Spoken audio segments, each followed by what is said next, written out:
YSR Congress party జిల్లా అధ్యక్షుడు మాజీ మంత్రి కాకాని గోవర్ధన్ రెడ్డి జన్మదినాన్ని పురస్కరించుకుని నెల్లూరు డైకాస్ రోడ్ సమీపంలోని క్యాంపు కార్యాలయంలో ముత్తుకూరు వైఎస్ఆర్ కాంగ్రెస్ పార్టీ మండల నాయకులు మెట్ట విష్ణువర్ధన్ రెడ్డి ఆధ్వర్యంలో దువ్వూరు కృష్ణతేజారెడ్డి, సీపారెడ్డి, జానకిరామరెడ్డి పర్యవేక్షణలో రక్తదాన శిబిరాన్ని ఘనంగా నిర్వహించారు.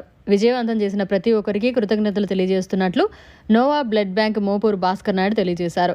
కాకాని నివాసం వద్ద సోమవారం సాయంత్రం ఏర్పాటు చేసిన మీడియా సమావేశంలో సుమారు 504 మంది రక్తదానం చేశారని వివరించారు. ముఖ్యంగా యువత పెద్ద ఎత్తున ఈ రక్తదాన శిబిరంలో పాల్గొన్నారన్నారు. రక్తదాన ఉద్యమంలో యువత ప్రాధాన్యతను గుర్తుంచుకుని ఈ క్యాంపును ఏర్పాటు చేయడం ఎంతో ఆనందదాయకమన్నారు. తమకు అవకాశం కల్పించిన నిర్వాహకులకు ధన్యవాదాలు తెలిపారు.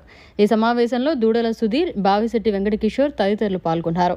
ఈరోజు మాజీ మంత్రివర్యులు సర్వేపల్లి మాజీ శాసనసభ్యులు శ్రీ కాకాని గోవర్ధన్ రెడ్డి గారి జన్మదినాన్ని పురస్కరించుకొని, అలాగే ముత్తుకూరు మండల నాయకులు, వైఎస్ఆర్సీపీ మండల నాయకులు శ్రీ మెట్టా విష్ణువర్ధన్ రెడ్డి గారి ఆధ్వర్యంలో, అలాగే దువ్వూరు కృష్ణతేజారెడ్డి గారు, సీపారెడ్డి, జానకిరామరెడ్డి గారి సారథ్యంలో ఈరోజు ఒక మెగా రక్తదాన శిబిరాన్ని ఇక్కడ ఏర్పాటు చేశారు. ముత్తుకూరు మండలంలోని యువతంతా స్వచ్ఛందంగా వచ్చి రక్తదాన శిబిరంలో పార్టిసిపేట్ చేశారు. ఇప్పటికే సుమారు 504 మంది రక్తదానం చేశారు. 540 మంది దాకా రిజిస్ట్రేషన్ చేశారు.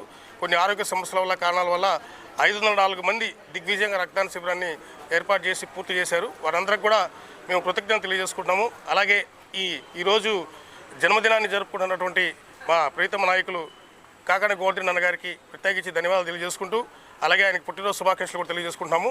ఇలాంటి రక్తదాన శిబిరాలు ఎక్కడ ఎప్పుడు అవసరమైనా కూడా మేము తక్షణం ఏర్పాటు చేయగలుగుతాము. అలాగే రక్తం అవసరమైనప్పుడు కూడా సకాలంలో స్పందించి తిరిగి రక్తాన్ని అందిస్తామని తెలియజేసుకుంటూ, మండల నాయకులందరికీ కూడా, ముత్తుకూరు మండల నాయకులకి, మిగతా అన్న అభిమానులకి, ఇక్కడికి వచ్చినటువంటి స్వచ్ఛంద రక్తదాతలందరూ కూడా ప్రత్యేకించి ధన్యవాదాలు తెలియజేసుకున్నాను. Thank you so much.